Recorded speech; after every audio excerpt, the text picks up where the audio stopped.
A lot of this isn't going to make sense to you, and I'm sorry about that. I'm just going to start at the beginning, with the house.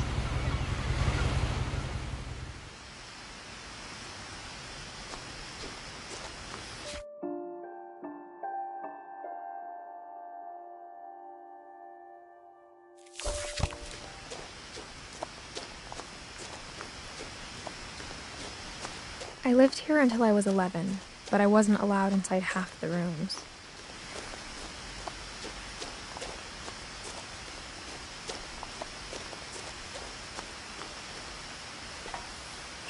Inside the mailbox were bills from 7 years ago, marked urgent, open immediately.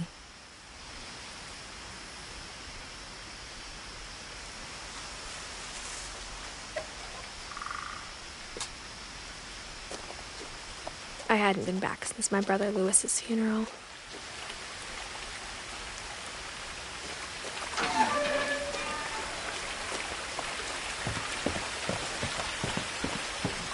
In her will, my mother left me a key, but didn't tell me what it unlocked.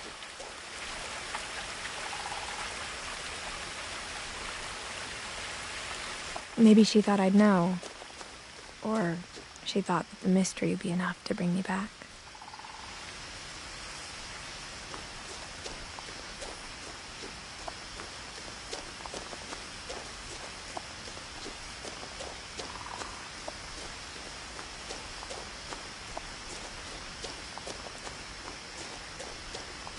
No one had driven this way in a long time, but I saw a few hoof prints.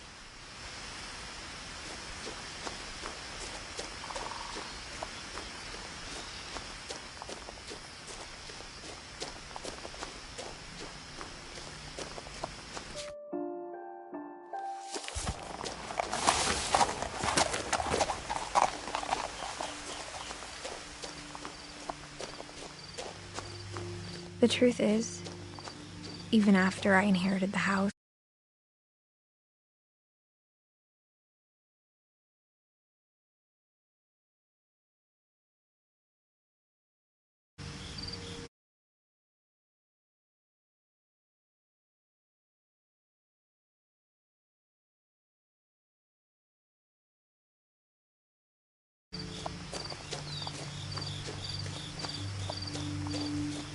but now I had questions about my family that only the house knew the answers to.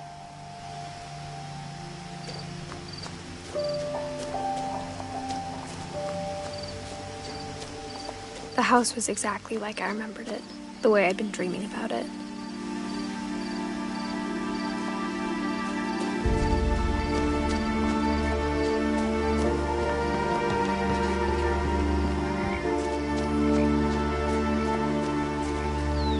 As a child, the house made me uncomfortable in a way I couldn't put into words.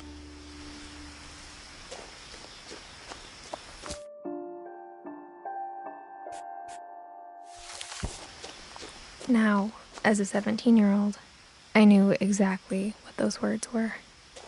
I was afraid of the house.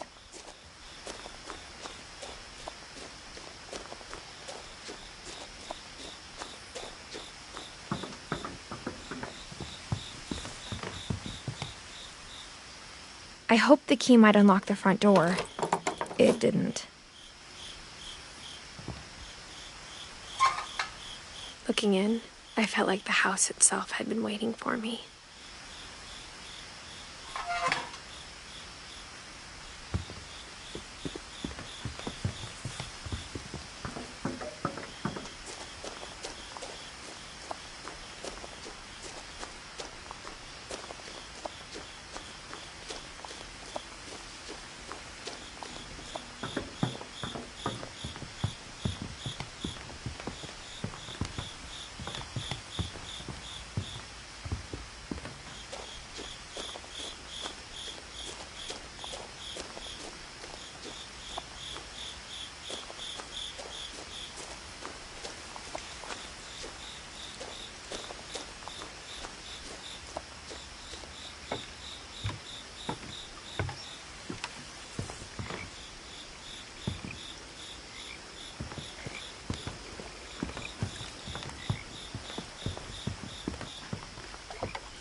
Crawling through the doggy door used to be a lot easier when I was 11.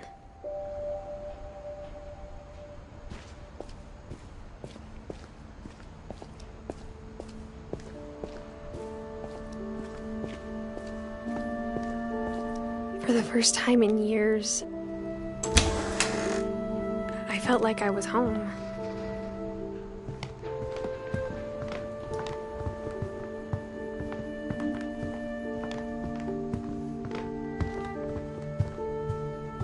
The table was still a wreck from the night we left.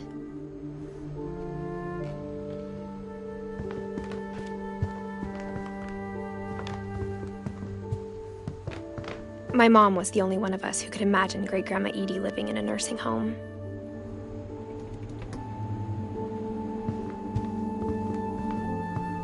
Nothing in the house looked abnormal. There was just too much of it, like a smile with too many teeth. Mom always told me to stay out of the basement, so I wasn't too surprised when the key didn't fit.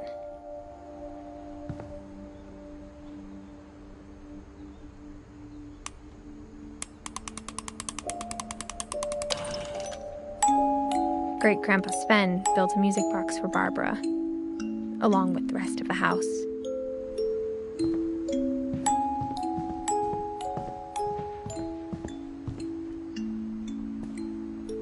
After Milton disappeared, Mom sealed up all the bedrooms. Then Edie retaliated and drilled peepholes.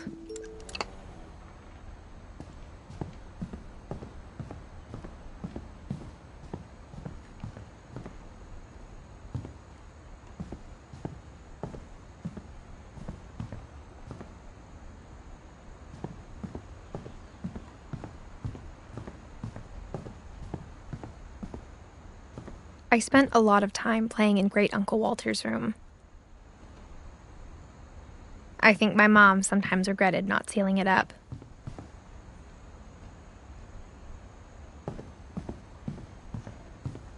Louis told me there were secret passages, but I never believed him.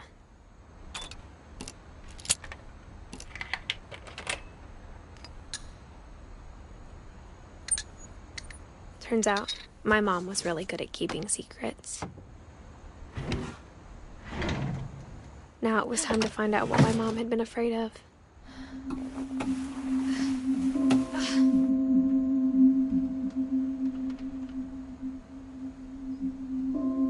Reading this, maybe it sounds like I had a plan, but I had no idea what was behind the door. Just like I had no idea where all this was gonna lead.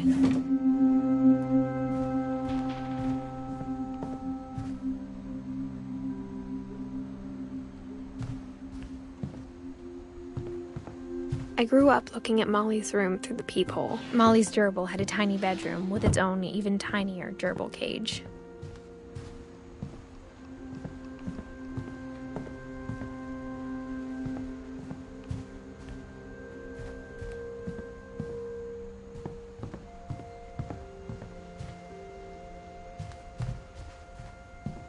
Being inside for the first time, I felt like I'd stepped behind a painting.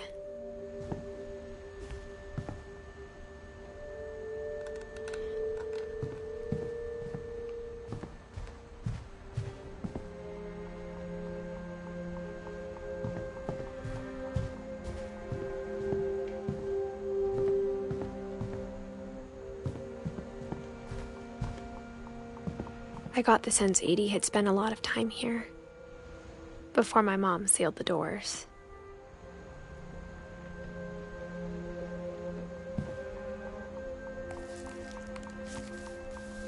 December 13th, 1947. Dear Diary, I'll be gone soon, but I wanted to tell somebody about what's gonna happen. It started when Mom sent me to bed without dinner. I woke up and I was starving, so I looked around for something to eat.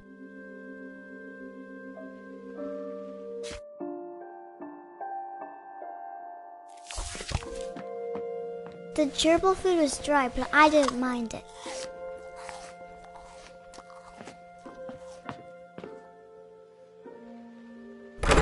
Mom, can I come out now?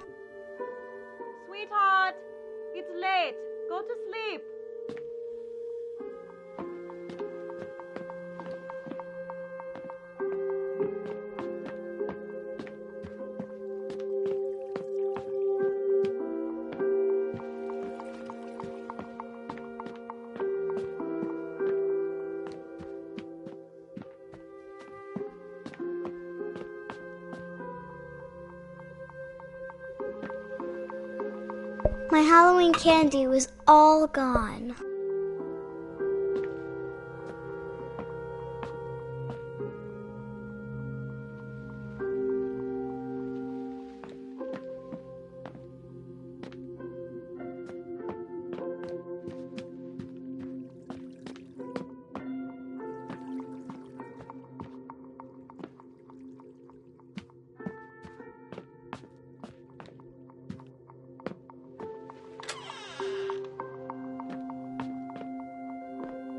I kept eating and eating.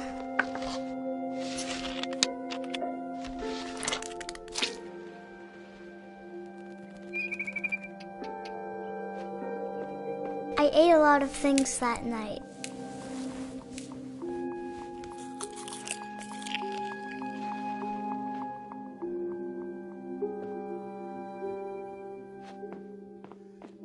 Then I heard chirping outside my window.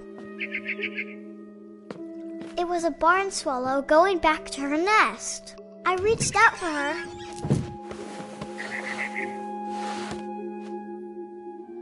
And suddenly, I was a cat.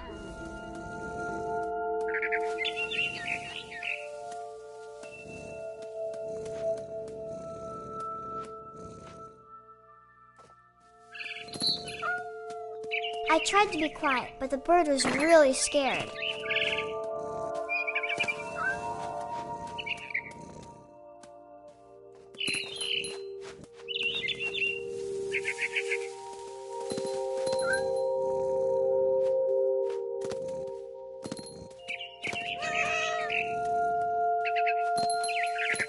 The babies were all gone.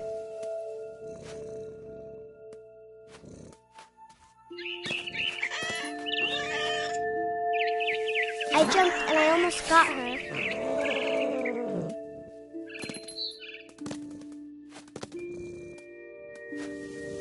I could tell she was getting really tired.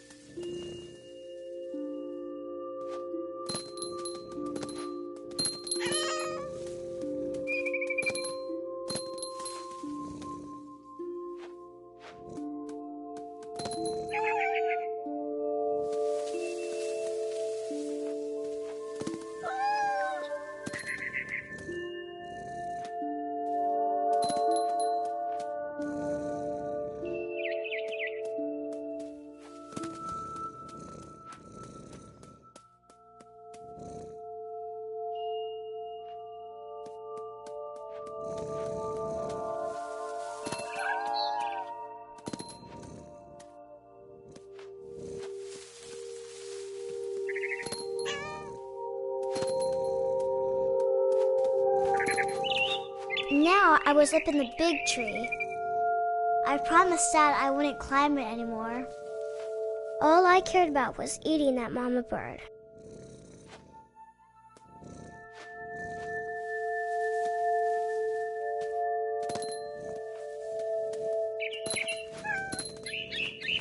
I gobbled her up. And suddenly, I was an owl. First, all I heard was the wind. Then I heard little teeth nibbling in the grass.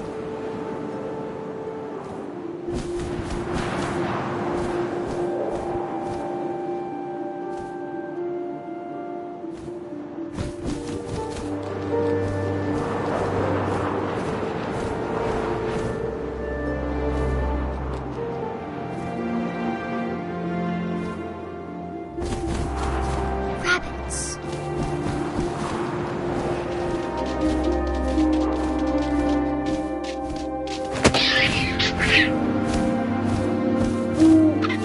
I imagined his face looking up and seeing mine through my talons.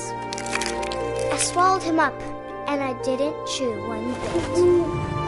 Then I flew off to find something bigger.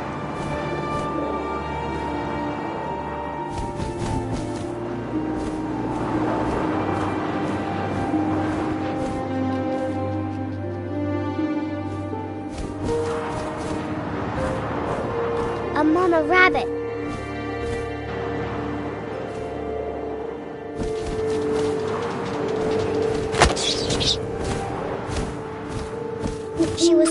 too big to carry.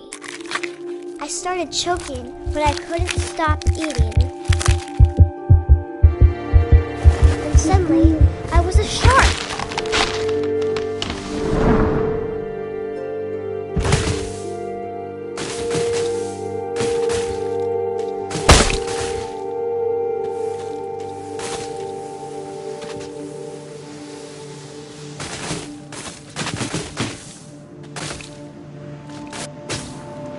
I rolled off a cliff and into the ocean, hungrier than ever.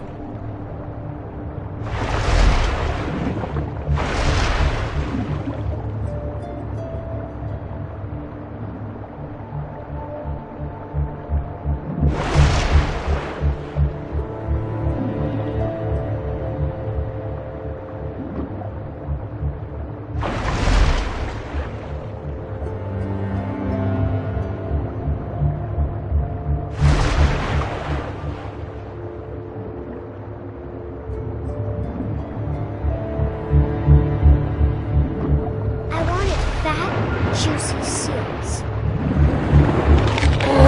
I tore off her flipper and it tasted really good.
So hungry, I jumped out of the water. When I opened my eyes, everything had changed.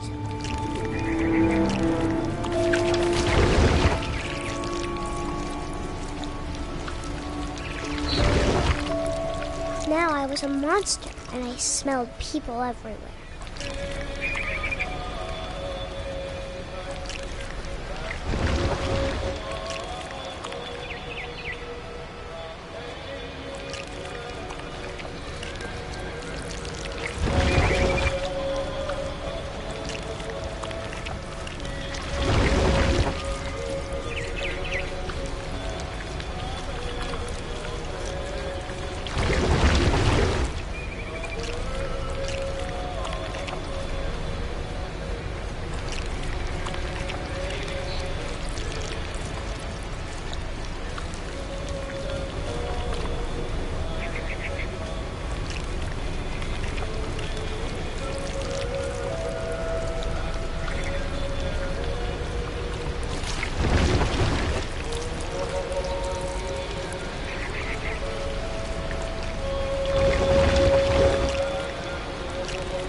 I was big, but I moved real quiet.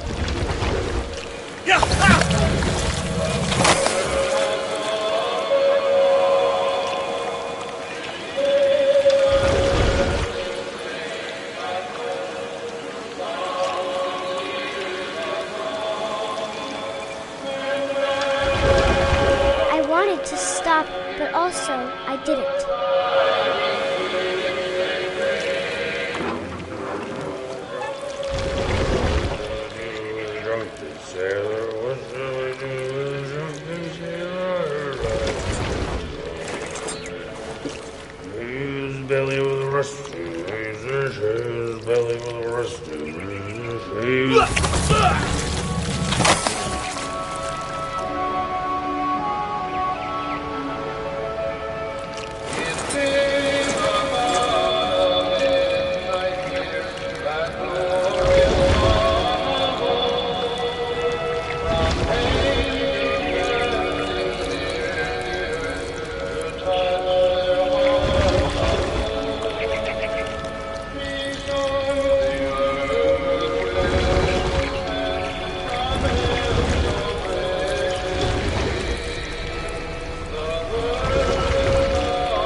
After the last passenger, I was still hungry. And to cross the water, I smelled something new. Something I had to have, so I swam towards it.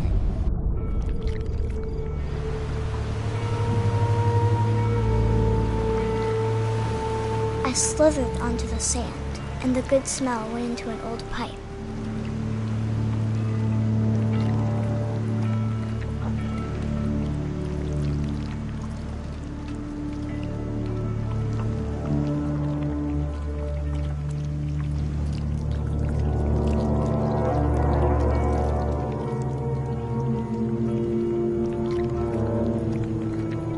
I got closer and closer.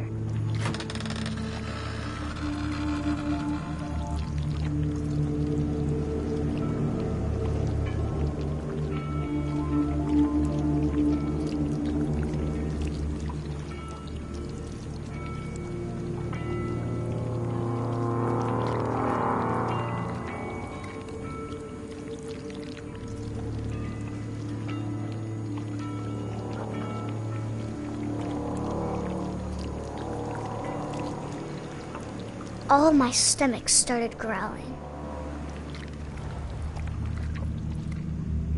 And suddenly, I was me again. I held my breath for a long time, but I couldn't hear anything. I think it's waiting for me to fall asleep. But it's not going to wait much longer. It needs to feed, and we both know I will be delicious.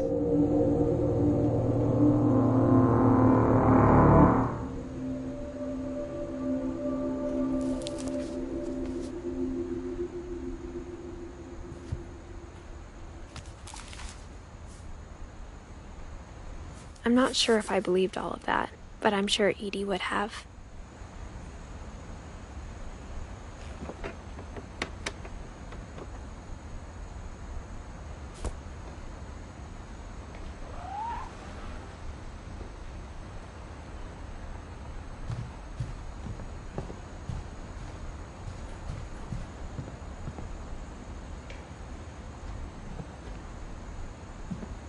I can't describe it, but I felt like some part of Molly was still here.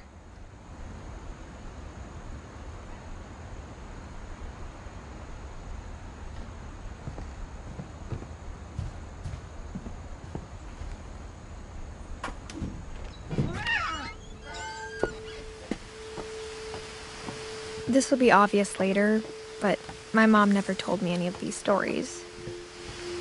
Edie would have, but Mom didn't like bringing up the past. Though, when we adopted a stray kitten, she was the one who named it Molly. I spent a lot of time in Great-Grandma Edie's room. Her room was like a museum. For 500 years, the Finches have been famous throughout Norway for their fortune and misfortune.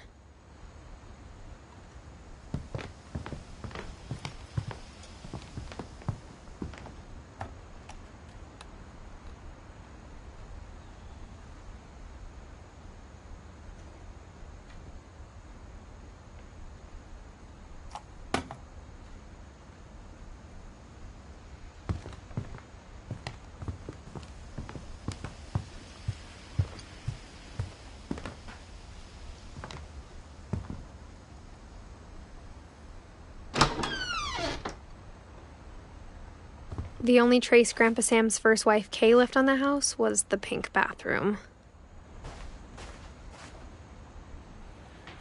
It was a pretty big trace.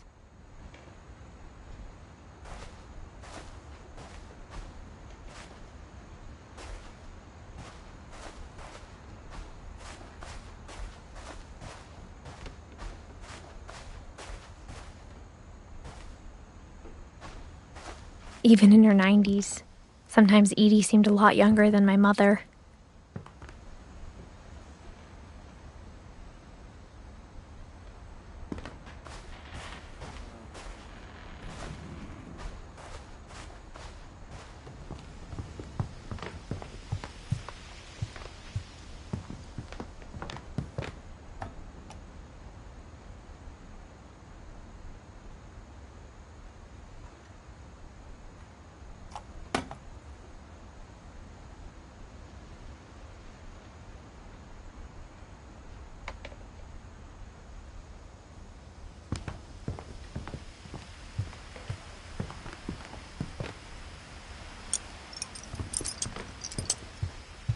When Edie told people Sven was killed by a dragon, she could also have said he was building a dragon-shaped slide that collapsed. She could have, but she didn't.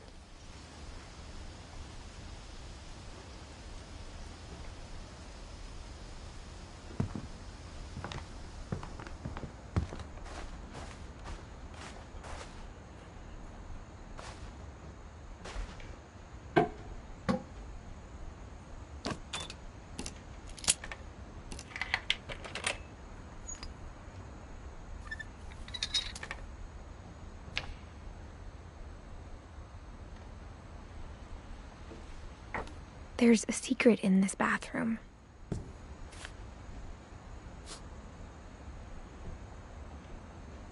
It's in the last place you would look.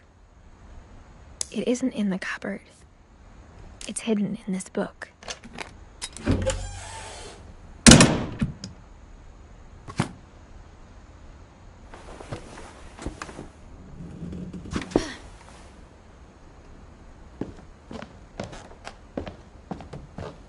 Sven gave Sam an old camera he'd refurbished.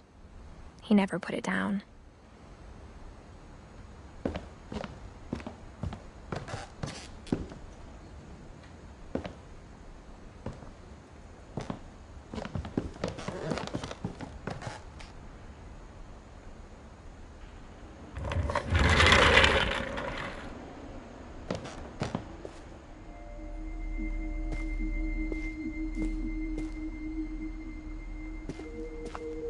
I knew Grandpa Sam had a twin,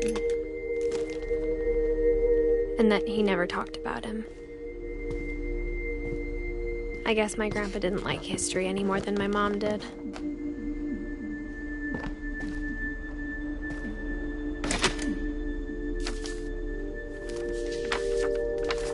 How I Want to Remember My Brother by Sam Finch. The thing I remember is that when he made up his mind, that was it.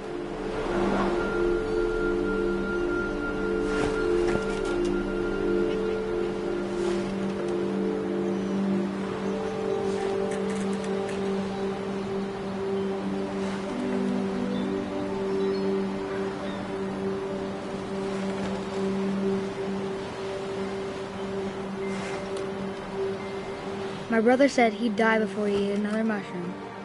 And he did.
At Barbara's funeral, we swore we'd never be afraid again.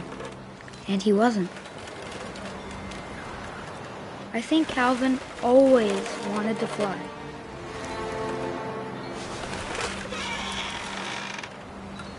Sam! Calvin! Dinner's ready! Coming! But that day, he finally made up his mind to do it. I told him going around was impossible. Maybe if I hadn't said that. Calvin! I'm not gonna tell you again! Maybe if the wind hadn't picked up. Then maybe he'd still be here. But I doubt it. I think he'd already made up his mind. That's what I want to remember about my brother.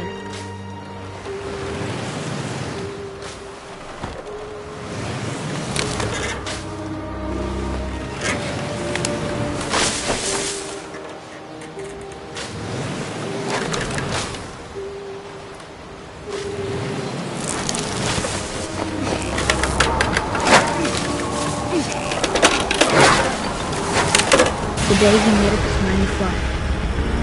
And he did.